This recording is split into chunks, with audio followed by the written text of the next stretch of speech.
আমের সিজন অথচ আমি বাড়িতে ম্যাঙ্গো শেক বানাবো না, এটা হতেই পারে না। কারণ আমাদের তিনজনেরই এটা ভীষণ প্রিয় একটি ড্রিঙ্ক। এই ম্যাঙ্গো শেক বানানো ভীষণ সহজ আর খেতে অত্যন্ত সুস্বাদু। আপনারা যদি বাড়িতে একবার বানিয়ে না খান, আমি তো বলবো আপনারা ভীষণ মিস করবেন। তাহলে বন্ধুরা, আপনারা দেখে নিন আমি আজকে 2টো পাকা আম দিয়ে কিভাবে বানিয়ে নিচ্ছি ম্যাঙ্গো শেক। আর এটুকু নিশ্চিতভাবে বলতে পারি, এই ম্যাঙ্গো শেকের স্বাদের কাছে দোকানে তৈরি ম্যাঙ্গো শেকের স্বাদ একদম ফিকে পড়ে যাবে। পদ্ধতিটা দেখে নিন। আমি এখানে আম দুটোকে টুকরো টুকরো করে কেটে নিয়েছি। আপনারা চাইলে এই অবস্থাতেই আমগুলোকে স্ম্যাশ করে নিতে পারেন, তবে আমি এখনই স্ম্যাশ করছি না।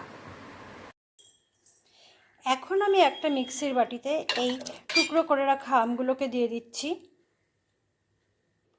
এর মধ্যে দিচ্ছি হুইপিং ক্রিম, আপনারা চাইলে ভ্যানিলা আইসক্রিমও ব্যবহার করতে পারেন। দিচ্ছি ঠান্ডা দুধ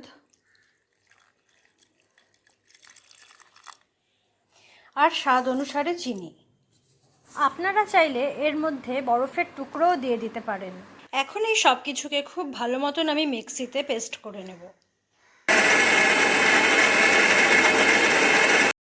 পেস্ট করার পর এটা আমার একটু ঘনই লাগছে, তাই আমি এর মধ্যে আরেকটু ঠান্ডা দুধ মিশিয়ে আরেকবার ঘুরিয়ে নিচ্ছি। তারপর একটি গ্লাসের মধ্যে ঢেলে আমি ফিরে আসবো আবার আপনাদের সামনে।